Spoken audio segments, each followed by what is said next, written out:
Oprah Winfrey has constructed a multi-billion-dollar empire on one unshakable principle: the truth. She is a woman capable of reading a soul through the lens of a camera, an interviewer who has exposed legends and brought even the most powerful icons to humility. But today, within the quiet, high-ceilinged halls of Harpo Productions, a shadow lingers over her extraordinary legacy. It is a shadow tied to one particular afternoon in 2021, an interview that was promoted as a groundbreaking moment of truth, yet is now widely regarded by many as a professional misstep. Those close to the media titan quietly suggest that Oprah now views the Sussex interview as the greatest regret of her celebrated television career. Recently, however, her silence has been impossible to ignore.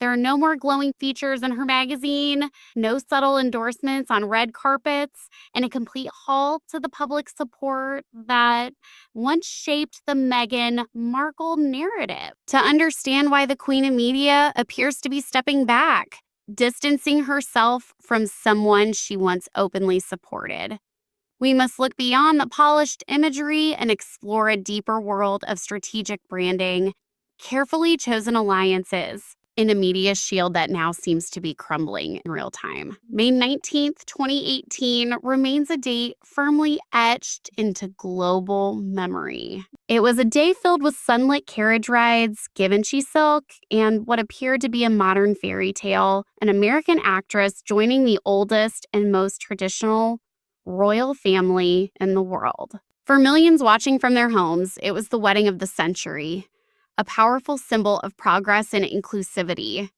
Yet beneath that flawless, high-definition surface, tensions quietly brewed behind the velvet curtains of Windsor Castle. Sources within the palace later revealed that Queen Elizabeth II was not unsettled by the grandeur itself, but rather by the names, or lack thereof, on the guest list. Within the strict framework of royal tradition, a wedding is far more than a celebration. It represents shared history, loyalty, and lifelong relationships. When Prince William married Catherine Middleton in 2011, Westminster Abbey was filled with individuals who genuinely shaped their lives. Local shopkeepers from Catherine's hometown of Bucklebury were present, alongside the postman who had delivered her mail for years and childhood friends who had known her since early childhood. It was a deeply authentic celebration rooted in real connections. In striking contrast, Meghan Markle's guest list, reportedly described by one exhausted courtier as resembling a red carpet casting call. The Queen, known for her sharp intuition and ability to see through even the most polished public relations efforts, is said to have returned the list multiple times. Her concerns centered on the absence of the bride's close family members and long-standing friendships. Aside from her mother, Doria Ragland, Meghan's relatives were noticeably absent, replaced instead by a lineup of prominent American figures. When names like George and Amal Clooney, Oprah Winfrey, and Idris Elba appeared, it raised more than a few eyebrows among royal insiders. It raised serious questions. These individuals had little to no publicly known connection to the couple, yet they were granted some of the most prestigious seats inside St. George's Chapel. Traditionally, such places are reserved for the closest circle, those who have stood beside the groom since his earliest years at Eton. Later investigations suggested that these celebrity appearances were far from coincidental. They were not simply guests. They were strategic inclusions. Meghan was, it seems, carefully assembling a powerful media network, a protective shield of influential voices to support her narrative once she returned to the United States. What unfolded after the ceremony offered an even clearer glimpse into this calculated approach. One of the most revealing moments came from a quiet, almost incidental exchange during the wedding itself. Carolyn Bartholomew, a former roommate of Princess Diana and a guest with genuine ties to the royal family, furtively struck up a conversation with George and Amal Clooney inside the chapel. When she casually asked how they knew the bride or groom, the response was unexpectedly blunt. There was no charming story, no shared history, no personal connection. Instead, they simply admitted, we don't. Despite this, the Clooneys were seated among the most honored guests. The same applied to Idris Elba and perhaps most notably, Oprah Winfrey.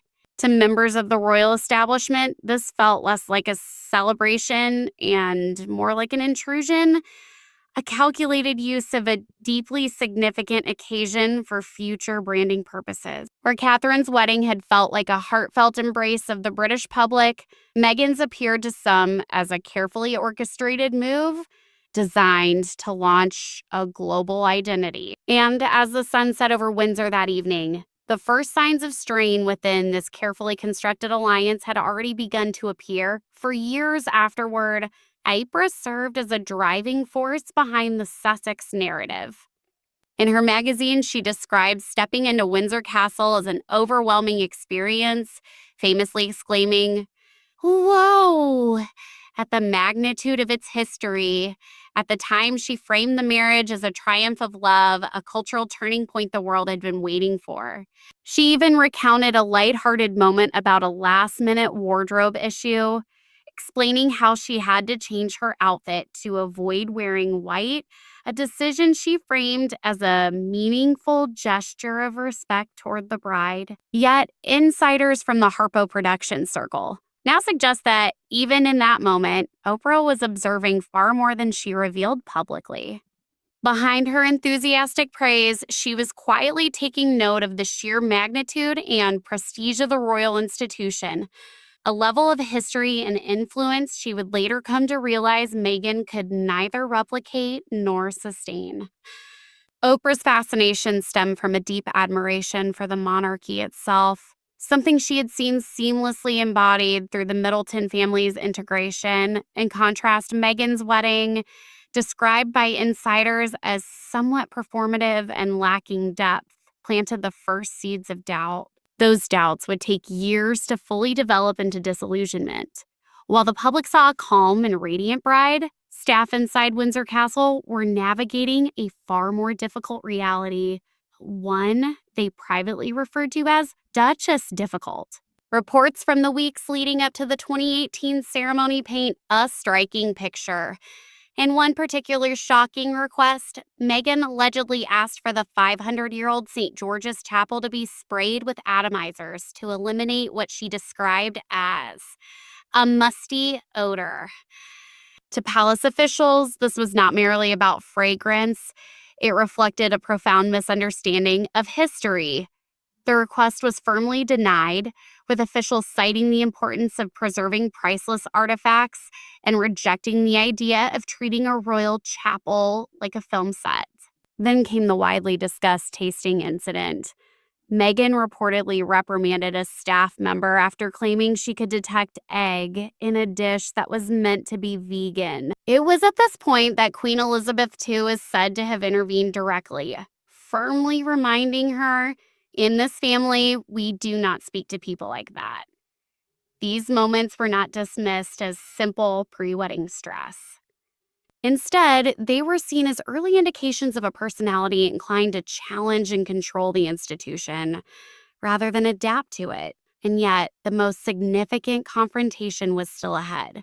The selection of the bridal tiara, later dubbed Era, became a defining moment. Meghan had reportedly chosen a striking tiara adorned with large emeralds. However, the Queen, as the custodian of the crown jewels, declined the request. The decision was based on historical and diplomatic concerns, as the emeralds were believed to have ties to a Russian origin with unclear or sensitive provenance. Wearing such a piece at a globally televised royal wedding was considered too risky. Prince Harry's reaction to the refusal was said to be intense. During the disagreement, he reportedly made the now famous declaration, "What Meghan wants, Meghan gets." To the Queen, this was not simply a husband defending his fiancée, it was perceived as a direct challenge to royal authority and long-standing protocol. Her response, however, was firm and composed. She reportedly told Harry plainly, Meghan cannot have whatever she wants. She will wear the tiara I have chosen. In the end, Meghan was offered the Queen Mary Diamond Bandeau, but the incident left lasting damage. It revealed a focus not on tradition or duty, but on image and symbolism, something that figures like Oprah and others in Hollywood would only later begin to recognize as a consistent pattern. Another widely debated episode from the wedding preparations involved Meghan and Catherine, then the Duchess of Cambridge. For years, the details remained unclear, clouded by conflicting narratives, until multiple insider accounts began to align. At the center of the disagreement was a detail that may have seemed minor to the public, but held real significance within royal protocol: the flower girl dresses. Tradition for a formal Windsor wedding requires young bridesmaids to wear tights, both formality and comfort, during a long, highly public ceremony. Meghan, however, reportedly pushed for a more modern, Hollywood-inspired look, insisting the children go without tights. This was more than a stylistic preference. It challenged established expectations. Catherine, who had spent years understanding and upholding royal standards, stepped in to address the issue. According to insider reports, tensions escalated during a fitting when Princess Charlotte's dress did not fit properly, and the absence of tights contributed to discomfort. The situation grew increasingly strained, eventually leaving Catherine visibly upset and reportedly in tears. Although Meghan later stated in her 2021 interview that the situation unfolded in reverse, palace staff present at the fitting have consistently maintained that it was Catherine who was distressed, citing Meghan's firm and unyielding approach. For the royal family, the issue extended far beyond a disagreement over clothing. It reflected a deeper unwillingness to respect established customs and the experience of those who had long been part of the institution. This moment effectively ended any hope of a united Fab Four, as Prince William reportedly viewed the situation, particularly the treatment of his wife, as a serious breach of trust and family loyalty. The tension was only intensified by the stark contrast in how the two most recent royal weddings had been planned and executed. Catherine's wedding had been a collective national effort. She invested months building relationships with staff and immersing herself in the history behind royal protocol. Meghan's approach, however, was described by insiders as more akin to that of a producer overseeing a set. Reports suggest she became intensely focused on camera angles and lighting, at times treating ladies in waiting as though they were production assistants. This show business mindset unsettled many within the palace, where the monarchy is regarded as an institution rooted in service rather than spectacle. Oprah, who would later speak with awe about the event, remained largely unaware of the internal tension. She saw the elegance and modern appeal, but not the distress of the future queen or the mounting frustration among palace staff. As the wedding drew closer, the guest list emerged as the final point of contention. The absence of Meghan's childhood friends and extended family, individuals who could have offered an authentic glimpse into her life, raised serious concerns within palace circles. By filling the ceremony with high-profile Hollywood figures, she appeared to be reshaping her narrative, leaving behind her past in favor of a more influential future. In the short term, it was an effective public relations strategy. Securing the presence of one of the most powerful media figures ensured strong support in the American spotlight. Oprah's lighthearted anecdote about her wardrobe change was precisely the kind of positive coverage Meghan sought. However, from the vantage point of 2026, it becomes clear that this alliance was built on perceived authenticity. Once that perception began to unravel, once Oprah recognized that she may have been positioned more as a stepping stone than a trusted ally, the protective media layer started to break down. The year 2021 was meant to solidify that Hollywood backing. The televised interview with Oprah was presented as a defining moment of truth, a cultural reset that would validate the carefully constructed alliances formed in 2018. Yet, in the years that followed, the narrative shifted dramatically, evolving from empowerment to something closer to professional regret. For Oprah, the shift did not stem from a single revelation, but from a gradual buildup of inconsistencies. One of the most significant involved the claim of a private backyard wedding taking place 3 days before the official ceremony.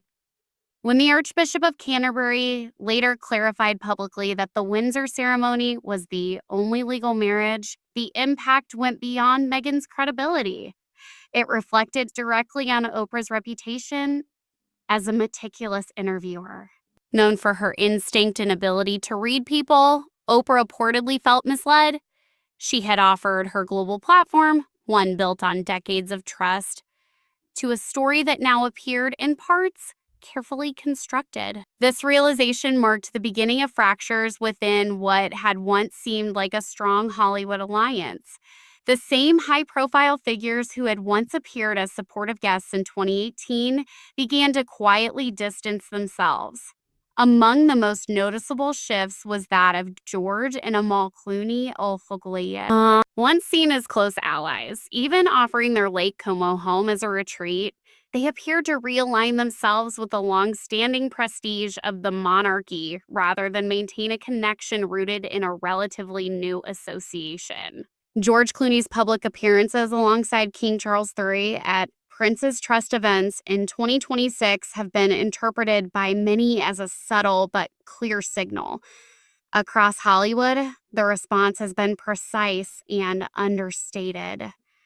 It is not expressed through open criticism, but through absence, missed invitations, unanswered messages, and a gradual withdrawal of support. Reports of Viola Davis requesting to be seated away from Meghan may sound like rumor, but they echo a broader sentiment among established figures seeking distance from what is perceived as a carefully constructed brand.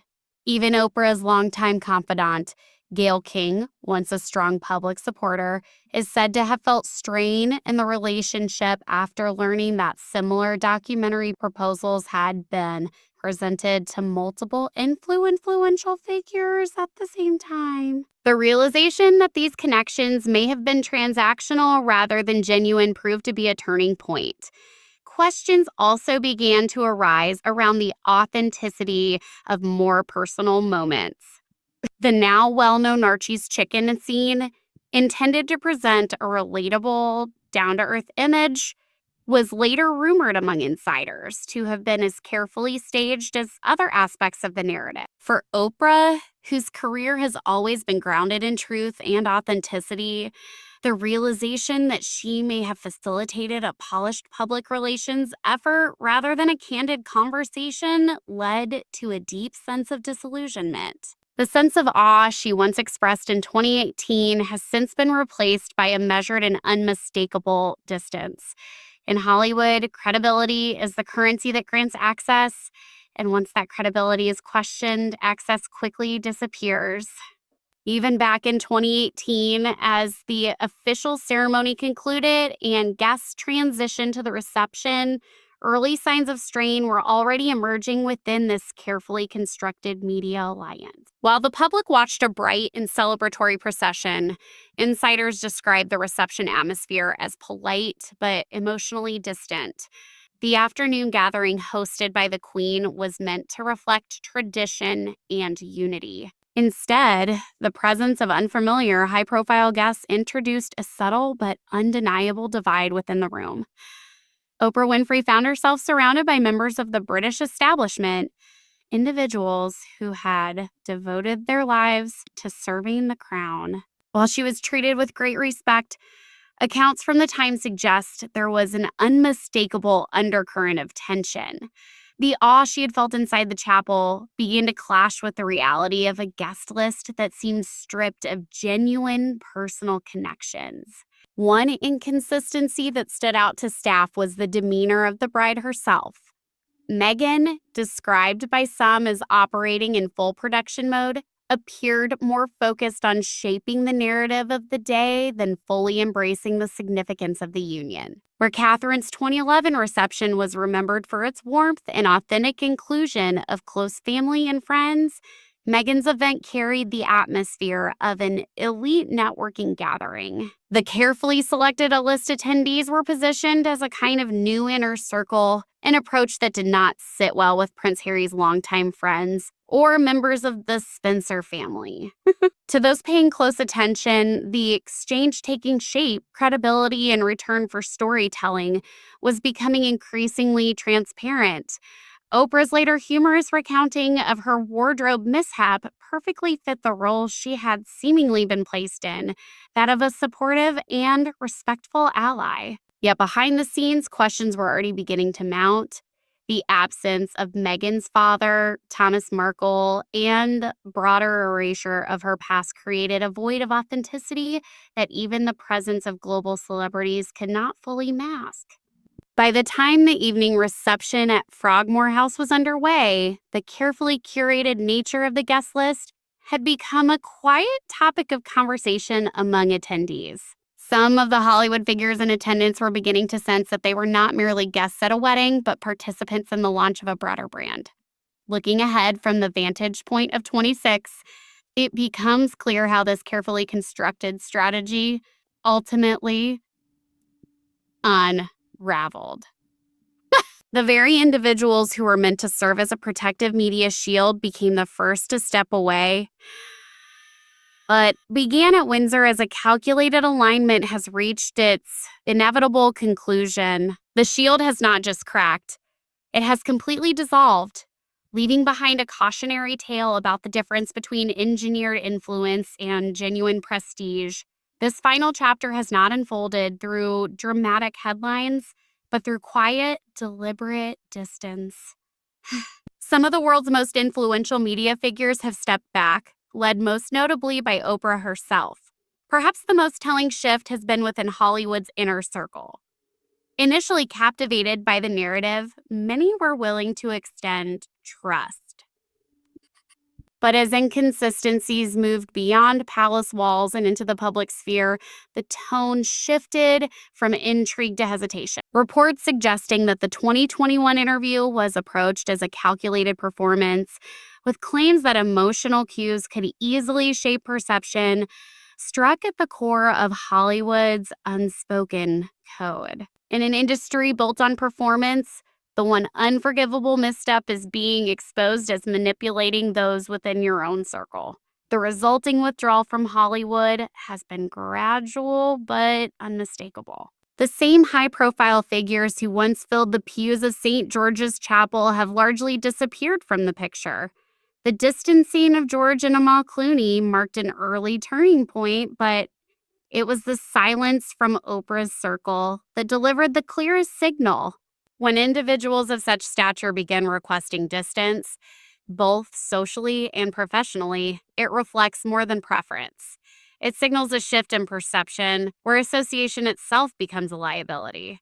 This is no longer about royal dynamics. It has become a matter of professional credibility. In Hollywood, influence follows trust, and once that trust is broken, it rarely returns.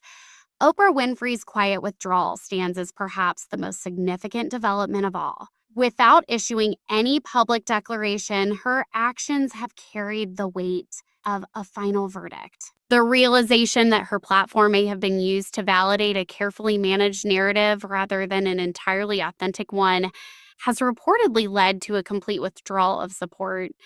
The idea of a no more Meghan stance within her inner circle signals a definitive end. For someone whose entire legacy is built on truth, continued association with disputed claims, challenged by figures ranging from the Archbishop of Canterbury to former palace staff, was never sustainable. At the same time, comparisons between the Sussexes' current isolation and the enduring respect surrounding William and Catherine have become increasingly pronounced. In retrospect, many in Hollywood now view the 2011 wedding with renewed appreciation recognizing the authenticity and sense of duty that once seemed overly traditional. The ultimate takeaway is simple. Lasting influence cannot be built on carefully assembled alliances alone. Meghan Markle's attempt to leverage the royal family as a stepping stone while relying on Hollywood elites as a shield has, in the end, left her distanced from both worlds. The silence that now follows her outreach reflects an industry that has moved forward. As one executive reportedly observed, once trust is broken, it rarely gets a second spotlight. What began as a modern fairy tale at Windsor has gradually transitioned into a far quieter conclusion. The high profile supporters have returned to their own circles, and the most powerful voice in the media has stepped away. The narrative of love and transformation has ultimately been overshadowed by the realities of reputation. The red carpet has been rolled back. The pews stand empty. And the media shield that once seemed so formidable